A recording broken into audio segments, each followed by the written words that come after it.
اس بات کو آپ سمجھ لیجئے، ہمارے رسول نے فتویٰ دے دیا۔ آپ اللہ کے رسول اور اس کی امت میں رہنا چاہتے ہیں یا آپ اللہ کے رسول کی امت سے باہر جانا چاہتے ہیں؟ آپ نے کسی کو دھوکہ دیا، اللہ کے رسول صلی اللہ علیہ وسلم نے کہا کہ وہ ہم میں سے نہیں ہے، فلیس منا۔ آپ صلی اللہ علیہ وسلم ایک جگہ سے جا رہے تھے، بازار سے ایک اناج کا بیپاری تھا، آپ نے اناج کے بورے میں ہاتھ ڈالا تو آپ کو جو ہے ڈھیلاپن محسوس ہوا۔ اس نے کیا کیا تھا؟ اناج کے اندر کیا ڈال دیا تھا؟ پانی ملایا تھا تاکہ اس کا وزن بڑھ جائے۔ اللہ کے رسول صلی اللہ علیہ وسلم نے اپنا ہاتھ نکالا اور اس کو بتایا۔ اللہ کے رسول صلی اللہ علیہ وسلم اتنا غصہ ہوئے اس کے اوپر۔ اس حدیث کو آپ اس کانٹیکس میں دیکھیے کہ من غش فلیس منا، جس نے دھوکہ دیا وہ ہم میں سے نہیں ہے۔ اور اسی دھوکہ دہی یا حق تلفی یا ناانصافی کی بات جو ہمارے سامنے جو آتی ہے اور اس معاشرے میں آتی ہے، وہ استحصال کی شکل میں آتی ہے، کمزوری کا یا موقع کا فائدہ اٹھانا، ایکسپلائٹیشن۔ اور وہ ایکسپلائٹیشن کیا ہے؟ جو ہم کو کووڈ میں نظر آیا، آپ سبھی لوگوں کو نظر آیا کہ کس طریقے سے اسپتالوں نے، کس طریقے سے ڈاکٹرز نے، کس طریقے سے کیمسٹ نے جو ہے اس وقت کا فائدہ لیتے ہوئے لوگوں سے من مانی قیمتیں وصول کی اور کہاں کہ کہاں پیسے والے بن گئے۔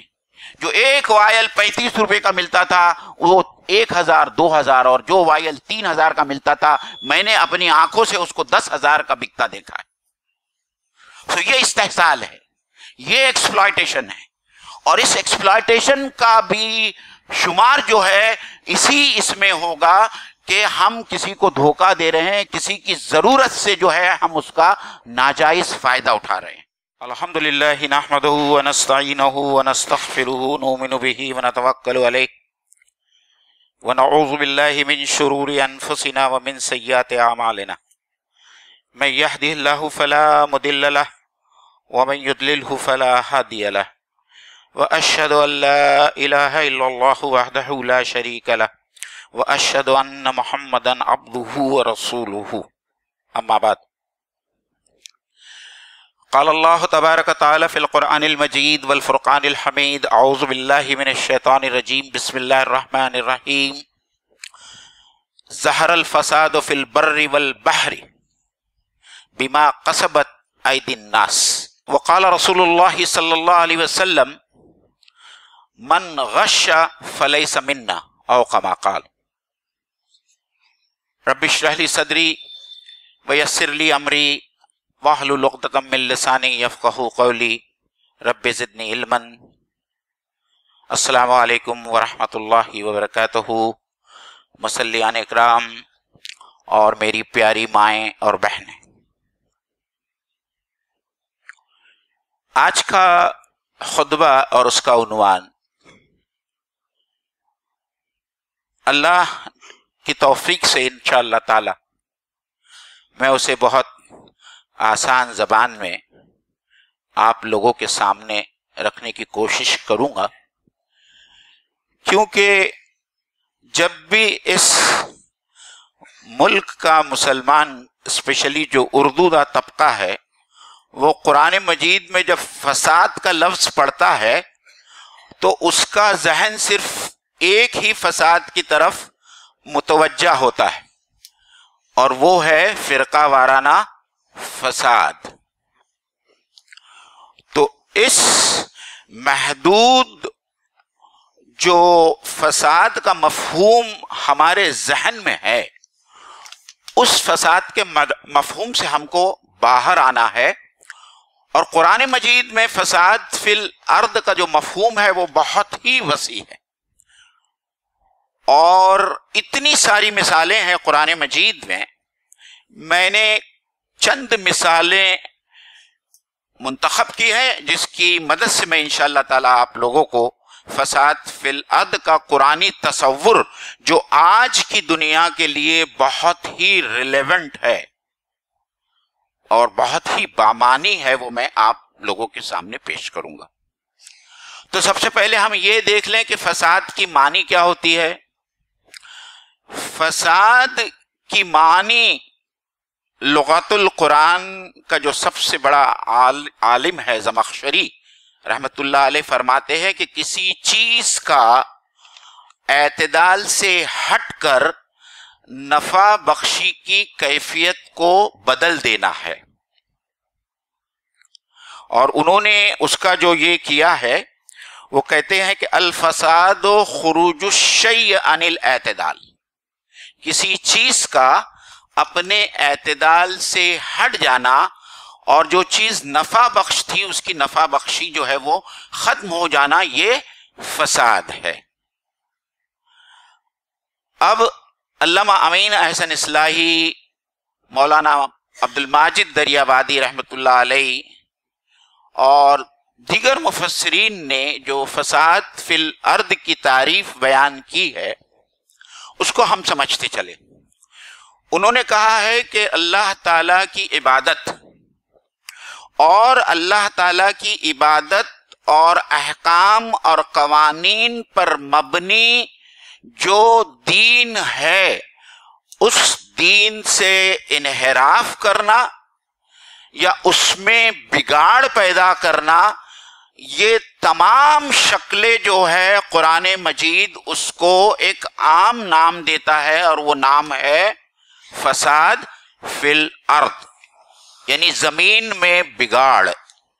جیسا کہ میں نے سب سے پہلے جو سورہ روم کی آیت آپ کے سامنے رکھی کہ انسانوں کی ہاتھوں کی کمائی سے خشکی اور تری میں جو ہے وہ فساد برپا ہو گیا ہے، پوری خشکی اور تری جو ہے فساد سے بھر گئی ہے۔ اب دو باتیں یہاں سمجھنے کی ہے کہ اللہ تعالیٰ کے دو نظام اس کائنات میں چل رہے ہیں، ایک تو تقوینی نظام ہے۔ تقوینی نظام سے کیا مراد ہے؟ اللہ تعالیٰ کی جتنی بڑی کائنات ہے اس میں سورج ہے، چاند ہے، ستارے ہیں، ہوائیں ہیں، بادل ہے، یہ سب چیزیں ہیں۔ انسان کی پیدائش ہے، انسان کی موت ہے، انسان کی تقدیر ہے، یہ سب تقوینی امور ہے، اور ان تقویمی امور میں کوئی فساد کبھی بپا نہیں ہو سکتا، کیونکہ اس کا مکمل اختیار اور اختیار کس کے پاس میں ہے؟ اللہ تعالیٰ کے پاس میں۔ تو کوئی جرت نہیں سورج کو کہ وہ ایک سیکنڈ پہلے طلوع ہو جائے یا ایک سیکنڈ بعد آئے۔ کسی انسان میں ہمت نہیں ہے یا جرأت نہیں ہے کہ وہ اپنے وقت سے پہلے جو ہے وہ زندہ ہو، پیدا ہو، یا اللہ تعالیٰ نے جو رزق اس کے لیے لکھا ہے اس رزق سے زیادہ وہ حاصل کر لے۔ تو یہ تمام تقوینی امور ہے جو مکمل طور پر اللہ تعالیٰ کے اختیار میں ہے، اور اس کے اندر، اس تقوینی دنیا کے اندر، اس تقوینی نظام کے اندر کوئی بگاڑ اور کوئی خلل پیدا نہیں ہو سکتا، کیونکہ اللہ تعالیٰ قادر مطلق ہے اور اس کے اوپر کنٹرول رکھے ہوئے۔ لیکن جو دنیاوی نظام ہے جس میں اللہ تعالیٰ چاہتا ہے اور اللہ کے رسول اور انبیاء چاہتے ہیں کہ اللہ تعالیٰ نے اپنے رسولوں کے ذریعے جو شریعت بھیجی ہے اور جو دین بھیجا ہے اس میں جو احکام ہے اور جو قوانین ہے، انسان اس قوانین پر عمل کرے، اس قوانین کو مانے، اللہ تعالیٰ کی عبادت اسی طریقے سے کرے جس طریقے سے کرنے کا حق ہے، اور انبیاء کرام اس کو بتاتے آئے ہیں۔ جو کوئی شخص اس کے اندر خلل ڈالے گا یا انحراف کرے گا یا ہٹ جائے گا، وہ اس شریعت کے نظام میں کیا کرے گا؟ بغاوت کرے گا اور انحراف کرے گا، اور اس کا لازمی نتیجہ یہ ہوگا کہ اس دنیا میں کیا برپا ہوگا؟ فساد برپا ہوگا۔ یہ ایک سیدھی سی تعریف ہے قرآن کے فساد فی الارض کو سمجھنے کے لیے۔ اب ہم اس سے آگے بڑھنے کے بعد میں ایک بہت اہم بات ہے جو سورہ بقرہ میں فوراً میرے خیال سے دوسرے رکوع میں شروع ہوتی ہے۔ جو لوگ اس دنیا میں فساد کرتے ہیں وہ اپنے آپ کو کیا کہلاتے ہیں یا کہلواتے ہیں کہ ہم تو زمین میں کیا کرنے والے ہیں؟ اصلاح کرنے والے۔ وَإِذَا قِيلَ لَهُمْ لَا تُفْسِدُوا فِي الْأَرْضِ قَالُوا إِنَّمَا نَحْنُ مُصْلِحُونَ۔ یہ بڑا مسئلہ ہے۔ آج کی اس اس دنیا میں جو اپنے آپ کو مہذب کہلواتی ہے اور بہت ایڈوانس کہلواتی ہے کہ ہم بہت ایڈوانس ہے، اور وہ اتنے سارے کام اور اتنے سارے ناجائز جو ایکٹیویٹیز ہے جو حرام کے درجے میں ہے، جب ان سے کہا جاتا ہے کہ دنیا میں اس زمین میں فساد مت پھیلاؤ، تو ان کا جواب کیا ہوتا ہے کہ بھائی ہم تو اس دنیا میں کیا چاہتے ہیں؟ اصلاح چاہتے ہیں۔ اور زمخشری نے یہ بھی لکھا ہے کہ اصلاح جو ہے وہ فساد کا کیا ہے؟ ضد ہے۔ فساد کا ضد اصلاح ہے، اور ہم کو اور جتنے انبیاء آئے ہیں وہ اس زمین میں اصلاح کرنے کی خاطر آئے ہیں۔ تو یہ ایک نقطہ ہے جو ہمارے ذہن میں آنا چاہیے، اور ہر جگہ آپ جہاں پہ بھی جائیں گے اور لوگوں کی اصلاح کرنے کی کوشش کریں گے تو لوگ یہی کہیں گے کہ بھائی ہم فساد بپا نہیں کر رہے ہیں، ہم فتنہ نہیں چاہتے ہیں، ہم تو اس دنیا کی، اس ارتھ کی جو ہے، ہم کیا کرتے ہیں؟ ویوستھا کو درست کرنا چاہتے ہیں، ٹھیک کرنا چاہتے ہیں۔ تو اب جو ہے میں کچھ آسان مثالوں کے ذریعے آپ لوگوں کے سامنے ہم سے پہلے کی جو امتیں گزری ہیں اور جن کا بہت ہی مفصل انداز میں اللہ کے رسول اور قرآن مجید میں جو ہے اس کا ذکر ہوا ہے، ظاہری بات ہے کہ ان تمام مثالوں کو میں آپ لوگوں کے سامنے نہیں پیش کر سکتا، میں نے کچھ مثالیں اس میں سے چنی ہیں۔ اس میں سب سے پہلے بنی اسرائیل یعنی حضرت موسیٰ اور حضرت موسیٰ علیہ السلام کی قوم ہے، پھر حضرت شعیب علیہ السلام کی قوم ہے، اور تیسری جو ہے وہ قوم لوط ہے۔ اور ان تینوں کے جو معلومات یا تینوں قوموں سے متعلق جو چیزیں ہمارے سامنے قرآن مجید کے توسط سے سامنے آتی ہے اس کو ہم سمجھنے کی کوشش کریں گے انشاءاللہ تعالی۔ اب دیکھیے، سب سے پہلے قارون کا نام آتا ہے سورہ قصص کے اندر، اوکے، قارون کا نام آتا ہے۔ آپ یہ نام جو قارون جو ہے اس کو تھوڑی دیر کے لیے بازو ہٹا دیں۔ یہ قارون دراصل میں ریپرزینٹ کرتا ہے آج کے کیپٹلسٹ لابی کو۔ کس کو ریپرزینٹ کرتا ہے؟ آج اس دنیا میں جتنے بڑے بڑے کیپٹلسٹ ہے ان کی جو ذہنیت ہے اور وہ جو کچھ بھی کام کر رہے ہیں وہ ہو بہو قارون کی نمائندگی کر رہے ہیں۔ تو قرآن مجید میں جا بجا ایسے نام آئیں گے، ایسے کردار آئیں گے، وہ نام تو وہ کردار آج بھی باقی ہے، وہ کردار اب بھی باقی ہے، ان کے صرف کیا بدل گئے؟ نام بدل گئے۔ اب قارون کا نام کی جگہ پہ آپ کسی کا بھی، میں کسی کا نام نہیں لینا چاہتا، آپ کسی کا بھی نام لیجئے کہ آج کے زمانے کا قارون کون ہے۔ اور قارون کو اللہ تعالیٰ سورہ قصص میں فرماتا ہے کہ وَلَا تَبْغِ الْفَسَادَ فِي الْأَرْضِ، کہ زمین میں تو فساد مت کر۔ اور وہ بڑی آیت ہے، اور وہ بڑی آیت کا حاصل یہ ہے کہ اے قارون، تجھے اللہ تعالیٰ نے اتنا مال دیا ہے، اتنی نعمتوں سے نوازا ہے، اور ہم متعدد بار جو ہے ہم یہ دیکھ چکے ہیں کہ اس کے خزانے اتنے تھے کہ خزانوں کی کنجیاں اونٹوں پر لاد کر لے جائی جاتی تھی، اور اس سے کہا جاتا تھا کہ تو اپنا نصیب آخرت کے لیے بھی حاصل کر۔ اور اس کی معنی یہ تھی کہ جس طریقے سے تو عیش اور عشرت کی زندگی گزار رہا ہے، تجھے اللہ تعالیٰ کا شکر گزار بننا چاہیے کہ یہ نعمتیں سب اللہ تعالیٰ کی دی ہوئی ہے۔ اور قارونی فکر یہ ہوتی ہے کہ انما اوتیتہ علی علم عندی، کہ یہ جو کچھ میرے پاس میں ہے یہ میرے اپنے علم، میرے اپنے کوششوں اور میرے اپنے اسکل کا جو ہے یہ کیا ہے؟ سرمایہ ہے، اس سے میں نے حاصل کیا ہوں۔ لیکن اللہ تعالیٰ اس کا انکار کرتا ہے۔ اللہ تعالیٰ کہتا ہے کہ جس کے پاس میں جو بھی نعمت ہے وہ اللہ تعالیٰ کی دی ہوئی ہے، اور اللہ تعالیٰ کا شکر صرف اسی طریقے سے کیا جا سکتا ہے جس طریقے سے اللہ تعالیٰ نے اس نعمت کو خرچ کرنے کا حکم دیا ہے۔ تو آپ اس کیپٹلسٹ لابی کو آپ دیکھ لیجئے کہ وہ اپنے پیسوں پہ صرف اپنا اختیار سمجھتے ہیں۔ وہ سمجھتے ہیں کہ ان پیسوں میں یا اس دولت میں کسی اور کا کوئی حق نہیں ہے۔ جبکہ قرآن شریف بہت ہی کھول کر رکھ دیتا ہے کہ وفی اموالہم حق للسائل والمحروم، کہ تمہارے مالوں میں جو لوگ محروم ہے، غریب ہے، ان کا بھی حق ہے۔ اور قرآن مجید قارون کا اور بھی معاملہ بیان کرتا ہے کہ جب وہ شان و شوکت سے جس طریقے سے اپنے نکلتا تھا اور جس طریقے ساتھ میں اس کے چیلے چپاٹے اور جو اس کے سب کارندے چلتے تھے، تو آج تم کو دیکھنا ہوگا تو دیکھو کہ کبھی بہت بڑے آدمی کا، کسی جگہ کا پریسیڈنٹ اور کسی کوئی کیپٹلسٹ آنے والا ہو تو اس کے ساتھ میں جو لاؤ لشکر چلتا ہے، کس طریقے سے اس کے لیے ٹریفک جو ہے تبدیل کر دی جاتی ہے، یہ سب وہی قارونی بات ہے جس کی تصویر اللہ تعالیٰ نے قرآن مجید میں کھینچی ہے، اور وہ آج ہمارے سامنے نظر آتی ہے، ہم کو آج بھی وہ اتنی ہی ریلیونٹ ہے۔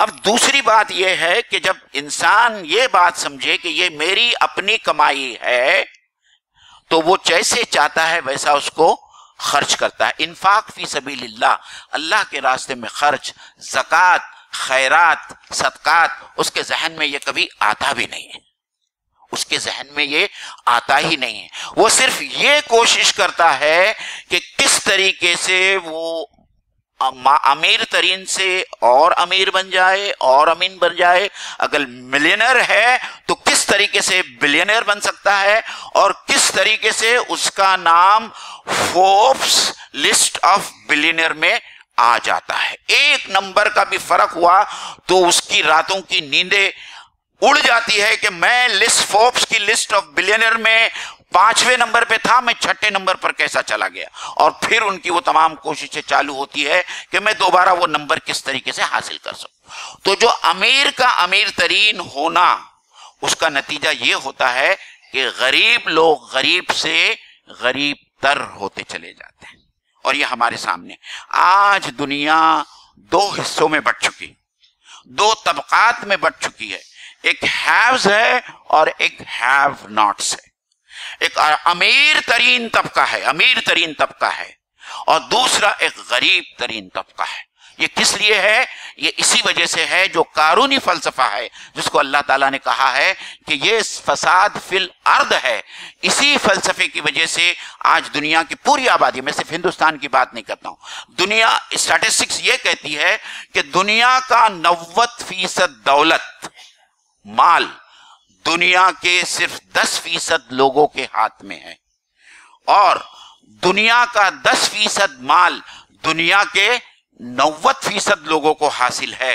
تو یہ ڈائیکوٹومی جو ہے وہ اس حد تک بڑھ چکی ہے، اور اس حد تک دونوں طبقات میں فرق ہوا ہے، اور اس کی وجہ سے بہت سارے لازمی نتائج ہیں جو فساد کی شکل میں ہم کو سامنے ملتی ہے۔ اس کی مزید تفصیلات میں جانے کا ہمارے پاس میں اس وقت موقع نہیں ہے، تو اس کو ہم سمجھ لیں۔ اور دوسری خاص بات یہاں اس بات کو بھی ہم ملحوظ نظر رکھیں کہ یہ جو یہ طبقہ ہوتا ہے کیپٹلسٹ طبقہ، یہ اپنا پورا پیسہ ایسے ناجائز کاموں میں اور تجارتوں میں لگاتا ہے، اور یہ تجارتیں اور یہ چیزیں، چاہے وہ انٹرٹینمنٹ انڈسٹری ہو، چاہے وہ پورنوگرافی ہو، چاہے وہ سودی لین دین کا کاروبار ہو، یہ سب کون چلا رہا ہے؟ یہ سب کیپٹلسٹ چلا رہا ہے۔ یہ کیپٹلسٹ لابی جو ہے یہ پورا سودی کاروبار چلا رہا ہے، اور وہ اس لیے چلا رہے ہیں کہ ظاہری بات ہے کہ ان کی جو دولت ہے وہ دن بدن جو ہے وہ بڑھتی جا رہی ہے، اور جو سود کے چنگل میں پھنس جاتا ہے وہ جانتا ہے کہ یہ کتنا خطرناک چنگل ہے، کتنا خطرناک یہ ٹریپ ہے، کہ اس ٹریپ میں سے ایک غریب آدمی زندگی بھر باہر نہیں نکل سکتا۔ وہ سود پہ سود، سود پہ سود عطا کرتے چلا جاتا ہے، اصل کی رقم اپنے قائم رہ جاتی ہے۔ آج ہندوستان کا یہ حال ہے کہ ہندوستان کی 50% مسلم آبادی، 50% مسلم آبادی بلو پاورٹی لائن ہے، بی پی ایل کے نیچے ہے، خط افلاس سے نیچے ہے 50%، یعنی ان کے گھر کی آمدنی پر دن 100 روپے سے کم ہے۔ آپ سوچئے کہ کتنے مسلمان ہیں جو ہماری مدد کے جو ہے وہ مستحق ہیں۔ اب جو ہے اللہ تعالیٰ نے ایسے قارون کا کیا حشر کیا؟ آپ نے قرآن مجید میں سورہ قصص میں پڑھ دیا ہوگا، اللہ تعالیٰ نے قارون کو اپنے خزانوں کے ساتھ میں، اپنے کارندوں کے ساتھ میں، اس کے محل کے ساتھ میں زمین کے اندر اس طریقے سے دھسا دیا، اس طریقے سے دھسا دیا کہ آج تک اس کے خزانوں کا اور قارون کا کوئی پتہ نہیں چلتا۔ جو کل تک قارون کے ساتھ میں رہنا چاہتے تھے، انہوں نے اللہ کا شکر ادا کیا کہ اللہ تعالیٰ نے ہم کو ایمان دیا اور اللہ تعالیٰ نے ہم کو قارون کے ساتھ میں نہیں بنایا۔ یہ سورہ قصص کی آیت۔ اب آئیے بنی اسرائیل کی طرف ایک جو دوسرا بڑا مہرہ جس کا ہم قرآن مجید میں جا بجا نام پڑھتے ہیں، اور وہ ہے فرعون۔ اب اس فرعون کو جو ہے آپ خالی نام سے سمجھیے اور اس کی جگہ پر دوسرے لوگوں کے نام ڈالیے۔ یہ جو فرعون کا کردار ہے، یہ فرعون کا کردار ہے، اس میں آپ اپنی طرف سے دوسرے لوگوں کے نام ڈالیے اور دیکھیے کہ کتنی خوبصورتی سے اللہ تعالیٰ نے پورے فرعون کے قصے کو بتایا ہے۔ سورہ قصص میں بھی بتایا ہے اور بہت ساری دوسری صورتوں میں بتایا ہے کہ ان فرعون علا فی الارض وجعل اہلہا شیعا یستضعف طائفہ۔ یہ پورے آیت کا ایک چھوٹا سا ٹکڑا ہے، اور اللہ تعالیٰ نے کیا کہا کہ فرعون نے اپنے اقتدار اور اپنی بڑائی جتائی۔ جس ملک میں وہ حکومت کر رہا تھا، اقتدار کے نشے میں اس نے اپنے آپ کو کیا کہا کہ انا ربکم الاعلی، میں تمہارا خدا ہوں، میں تمہارا رب ہوں۔ اور اس نے جو خاص بات کی اس کے اوپر آپ دھیان دیجئے، جو قرآن مجید کی جو نص ہے، اور وہ ہے کہ وہ جعل اہلہا شیعا، اور اس نے پوری آبادی کو ٹکڑوں ٹکڑوں میں تقسیم کر دیا۔ کس لیے تقسیم کر دیا؟ یستضعف طائفہ، کہ اس میں سے ایک خاص ٹکڑے کو، آبادی کے ایک خاص حصے کو وہ کیا کر دے؟ کمزور کر دے۔ یعنی اس نے اپنے آبادی کو مختلف طبقات میں اس لیے بانٹ دیا تاکہ ان کی اس آپس کی تقسیم سے وہ فائدہ اٹھائے۔ ہم نے تو ڈیوائیڈ اینڈ رول کا قانون جو ہے وہ تو صرف انگریزوں کے زمانے میں دیکھا اور پڑھا۔ قرآن مجید ڈیوائیڈ اینڈ رول کے اس قانون کو آج سے پہلے 1400 سال پہلے فرعون کے ضمن میں بیان کر چکا ہے۔ اور میں جو اشارہ کرنا چاہتا ہوں آپ سے آج، وہ یہی اشارہ کرنا چاہتا ہوں کہ آج کے بھی جتنے لوگ اقتدار اعلیٰ کے اوپر فائز ہے، وہ اسی پالیسی کو اپنائے ہوئے ہے، چاہے وہ ہمارے اپنے ملک میں ہو چاہے کہیں اور ہو۔ وہ لوگوں کو جو ہے مختلف طبقات میں بانٹ رہے ہیں کہ یہ ہے، یہ دلت ہے، یہ شیڈیول کاسٹ ہے، یہ شیڈیول ٹرائبز ہے، یہ مائنورٹیز ہے، اور یہ جو ہے سپریم نسل ہے، ریسزم، فاشزم، یہ سپریم نسل ہے، اور یہی سب پر اقتدار کریں گی۔ اور اس کی وجہ سے جو طبقاتی کشمکش ہوتی ہے، اسی طبقاتی کشمکش سے پوری زمین کے اوپر کیا ہوتا ہے؟ کیا ہوتا ہے؟ پوری زمین میں فساد پیدا ہوتا ہے۔ آج کالوں کے ساتھ میں کیا ہو رہا ہے؟ کیسے مہذب ملک میں جو اپنے آپ کو دنیا کا سب سے مہذب ترین ملک کہلاتا ہے، یو ایس، وہاں کالوں کے ساتھ میں کیا ہو رہا ہے؟ ان کی حق تلفی ہو رہی، ان کے حق نہیں دیے جا رہے۔ ہندوستان میں، ہمارے اپنے ملک میں، یہ جو اقلیتیں ہیں جس میں بہت سارے قومیں شامل ہے، اور جس میں ہمارے دلت بھائی بھی ہیں، جس میں ہمارے ایس سی اور ایس ٹی کے بھی لوگ ہیں، ان کے ساتھ میں کیا ہو رہا ہے؟ ان کے ساتھ میں بھی ان کا حق نہیں دیا جا رہا ہے، ان کے اوپر ظلم اور ستم کیا جا رہا ہے، جس طریقے سے فرعون نے جو ہے وہاں مصریوں، وہاں جو ان کے ساتھ میں بنی اسرائیل کے ساتھ میں ظلم و ستم کیا، اور وہی ظلم و ستم جو ہے آج جو ہے دنیا بھر میں اسی وجہ سے، طبقاتی کشمکش کی وجہ سے اور اسی رول کو فالو کرتے ہوئے جو ہے کیا جا رہا ہے۔ اب آئیے، مطلب اس طبقاتی کشمکش کا ایک سب سے بڑا جو یہ ہے نقطہ ہے، جو مرکز ہے، وہ یہ ہے کہ ان لوگوں کو اپنے حقوق کی لڑائی میں کیا رکھو؟ مشغول کر دو۔ ان لوگوں پر اتنا ظلم و ستم کرو، ان سے ان کے حقوق کو چھین لو کہ زندگی بھر وہ صرف اپنے حقوق حاصل کرنے کی لڑائی میں کیا ہو جائیں؟ مشغول رہے، ان کو دوسرے کسی طرف دیکھنے کا موقع نہ ملے کہ پڑھائی میں کیا ہو رہا ہے، ایجوکیشن میں کیا ہو رہا ہے، ان کے معاش کا کیا حال ہے، سیاست کا کیا حال ہے۔ آج سیاست کے بارے میں تو ہندوستانی مسلمان کچھ سوچتا ہی نہیں، نہ ہی اس کا کوئی وزن باقی رہ گیا ہے، اور یہ بہت بڑا المیہ ہے ہندوستانی مسلمانوں کا۔ اب جو آتا ہوں میں ایک بہت خاص ٹاپک ہے، ایکچولی دو اور ٹاپک ہے جو دونوں ٹاپک اس وقت کور نہیں ہوگے، لیکن میں حضرت شعیب علیہ السلام کی مثال آپ لوگوں کے سامنے رکھنا چاہتا ہوں، قوم الائکہ کی مثال آپ لوگوں کے سامنے رکھنا چاہتا ہوں۔ اس میں جو بات ہے وہ اتنی ریلیونٹ ہے آج کے اس ماحول میں اور جس معاشرے میں ہم جی رہے ہیں، اس میں حضرت شعیب علیہ السلام کا جو قول قرآن مجید میں آیا ہے وہ ہے اوفوا المکیال والمیزان بالقسط ولا تعثوا فی الارض مفسدین، کہ تم ناپ تول میں کمی مت کرو اور دنیا میں مفسد بن کر، زمین پر مفسد بن کر فساد کو مت پھیلاؤ، برائی کو مت پھیلاؤ۔ یہ جو ناپ تول جو ہے یہ ایک سمبولزم ہے جس کو اللہ تعالیٰ نے صرف ڈنڈی مارنا، یہاں جو اس کی معنی ہے کہ تم جب ناپ تول کر دو تو پورا پورا دو۔ سورہ مطففین پوری ہے، اس پہ آپ پڑھ لیجئے۔ ناپ تول میں ڈنڈی مارنے سے کیا مراد ہوتا ہے؟ آپ اپنے سامنے والے کے ساتھ میں انصاف نہیں کر رہے ہیں، اس کا حق ادا نہیں کر رہے ہیں، سمجھ میں آیا؟ آپ اس کی حق تلفی کر رہے ہیں۔ تو اللہ تعالیٰ کو یہ بات اتنی ناپسند ہے کہ اللہ تعالیٰ نے جا بجا جو ہے حضرت شعیب علیہ السلام کی قوم سے مخاطب ہو کر یہ کہا کہ تم ناپ تول میں کمی اور کسر مت کرو، جب بھی دو پورا پورا دو۔ یعنی جن لوگوں کے حقوق ہم پر واجب ہوتے ہیں، اگر ہم ان کے حقوق کو ادا نہ کریں یا وہ حقوق میں ہم حقوق کی جو ہے حق تلفی کریں تو یہ جو ہے وہ اسی زمرے میں آتا ہے۔ ابھی آج اس کی مختلف شکلیں ہو سکتی ہیں، مختلف شکلیں ہو سکتی ہیں، اس زمانے میں بھی تھی، آج کے زمانے میں بھی ہے، اس زمانے میں تھی، آج کے زمانے میں بھی۔ آپ گیہوں بیچتے ہیں، آپ گیہوں بیچتے ہیں 180 روپے کلو سے، آپ نے اس کے اندر گھن ملا دیا، تو آپ نے جب 10 کلو گیہوں 180 روپے سے دیا، اس کا مطلب یہ ہے کہ آپ نے گھن کو بھی 180 روپے کلو سے بیچا۔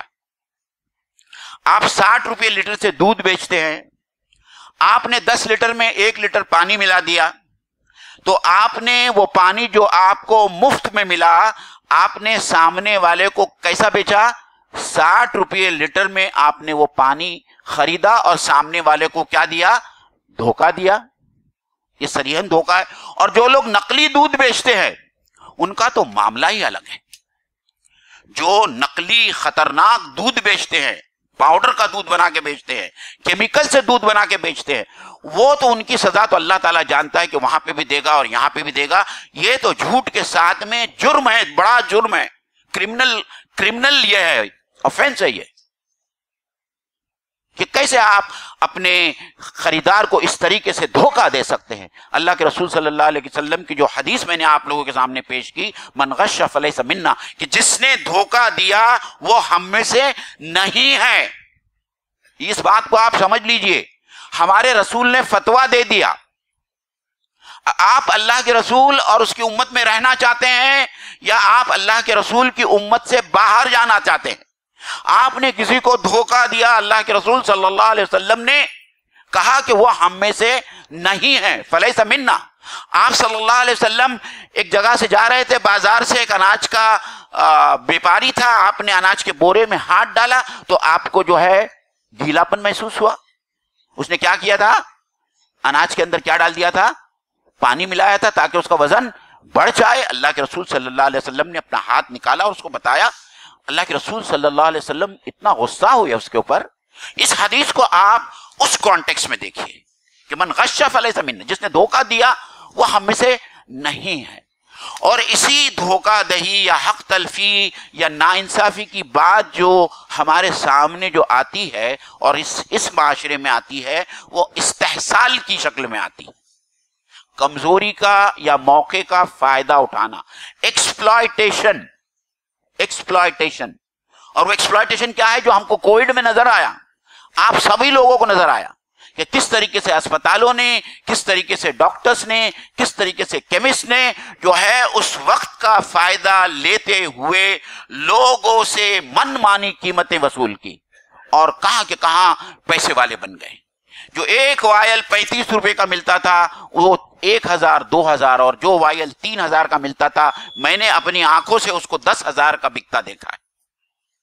تو یہ استحصال ہے، یہ ایکسپلائٹیشن ہے، اور اس ایکسپلائٹیشن کا بھی شمار جو ہے اس میں ہوگا کہ ہم کسی کو دھوکہ دے رہے ہیں، کسی کی ضرورت سے جو ہے ہم اس کا ناجائز فائدہ اٹھا رہے ہیں۔ اور اللہ کے رسول صلی اللہ علیہ وسلم کی سیرت کا ایک واقعہ میں آپ کو سنانا چاہتا ہوں ختم کرنے سے پہلے، کہ کیا خوبصورت واقعہ ہے، میرے نبی کی کیا سیرت تھی، اور آج ہم لوگ سب کہاں کھڑے ہیں۔ کتنی بے شرمی، کتنی بے حیائی ہے کہ اللہ کے رسول صلی اللہ علیہ وسلم کی سیرت سے ہم کچھ بھی نہیں سیکھتے۔ میں بہت مختصر مجھے یہ واقعہ بتانا پڑے گا۔ اللہ کے رسول صلی اللہ علیہ وسلم کے پاس میں ایک اعرابی آیا، اور اس کے پاس میں ایک بہت ہی خوبصورت گھوڑا تھا۔ اس نے اللہ کے رسول صلی اللہ علیہ وسلم سے کہا کہ اے اللہ کے رسول، میں اس گھوڑے کو بیچنا چاہتا ہوں۔ تو آپ صلی اللہ علیہ وسلم نے کہا اتنا خوبصورت گھوڑا ہے اور تو کیوں بیچنا چاہتا ہے؟ تو کہا کہ میرے حالات اتنے خراب ہو گئے ہیں کہ فاقوں پر زندگی گزر رہی ہے، اب یہ گھوڑا رکھ کر میں کچھ نہیں کر سکتا ہوں، اس گھوڑے کو میں بیچنا چاہتا ہوں۔ تو آپ نے پوچھا کتنے میں بیچو گے تم؟ تو اس نے ایک قیمت بتائی۔ اللہ کے رسول کو بہت تعجب ہوا، بولے یہ تو اس کی مارکیٹ ویلیو نہیں ہے، تم تو بہت کم بتا رہے ہو، یہ تو اتنے درہم میں بکنا چاہیے، تم اتنے کم درہم میں کیوں بیچ رہے ہو؟ تو اس نے کہا اے اللہ کے رسول، میں چاہتا ہوں کہ کسی بھی قیمت پر جو ہے یہ گھوڑا بک جائے اور میرے ہاتھ میں کچھ مال آئے اور میں اس مال سے اپنا گھر بار چلاؤں۔ اللہ کے رسول صلی اللہ علیہ وسلم نے اس نے جو قیمت لگایا تھا اس سے 3 گنا بڑھا کر جو اس گھوڑے کی اس وقت کی مارکیٹ ویلیو تھی، اللہ کے رسول نے اتنی پوری رقم اس اعرابی کے حوالے کی۔ اللہ اکبر۔ اور جب وہ اعرابی جانے لگا تو اللہ کے رسول صلی اللہ علیہ وسلم نے بلایا اس کو، تعال یہاں، اور کیا کیا ہوگا؟ اللہ کے رسول صلی اللہ علیہ وسلم نے وہ گھوڑا بھی اس کو دے دیا کہ جا، یہ تیرا بڑا پسندیدہ گھوڑا ہے، تو اس گھوڑے کو بھی لے کر چلا جا۔ یہ ہے اللہ کے رسول صلی اللہ علیہ وسلم کی سیرت، جو ہمارے پر تازیانہ لگاتی ہے کہ آج ہم کہاں کھڑے ہیں۔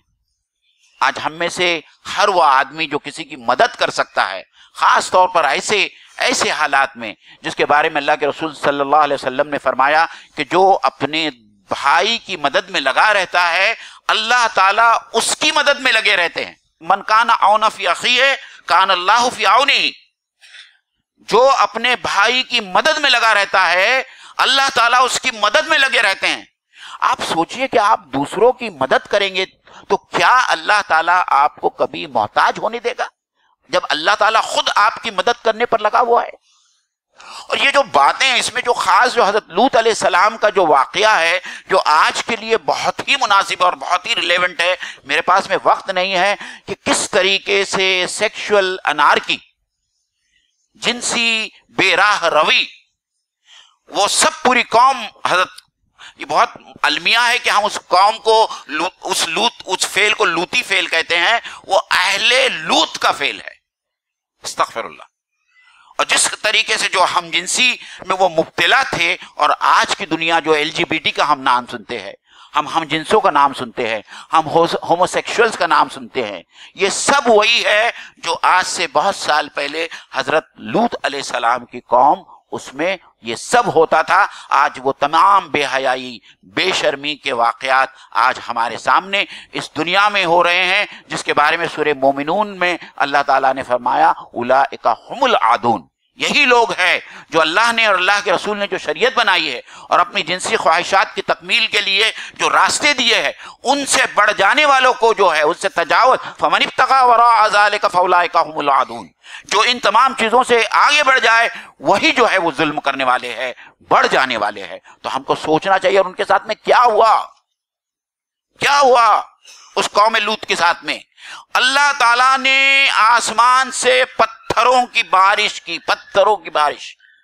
اللہ تعالیٰ نے ان کو رجم کیا، اور نہ صرف رجم کیا، ان کی پوری بستی کو تہو بالا کر دیا. جو اوپر تھا وہ نیچے چلا گیا، جو نیچے تھا وہ اوپر آ گیا، پوری بستی تہس نہس ہو گئی.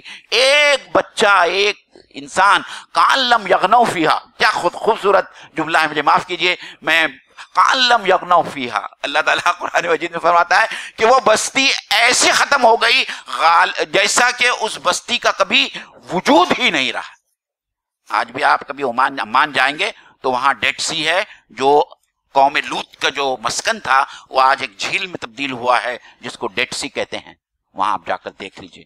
اور اب یہ تو صرف معاملات کی بات تھی، اب اس میں آپ توحید کے خلاف شرک اور سنت کے خلاف بدعت، جب یہ تمام چیزیں شامل ہو جائیں تو آپ سوچئے کہ یہ معاشرے کے جرائم کتنے سنگین ہو جائیں گے، اور پھر اللہ کا عذاب کیسے نہیں آئے گا.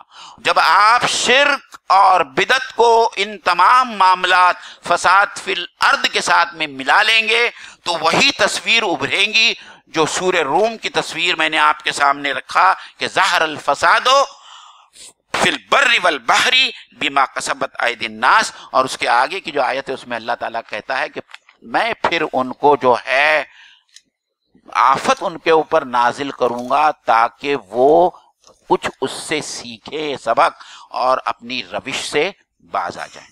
اللہ تعالیٰ سے دعا ہے کہ اللہ تعالیٰ ہم کو قرآن مجید کو اس طریقے سے سمجھنے اور سمجھنے کے بعد اس پر عمل کرنے کی توفیق عطا فرمائے. وآخر الدعوانا ان الحمد للہ رب العالمین. السلام علیکم ورحمۃ اللہ وبرکاتہ.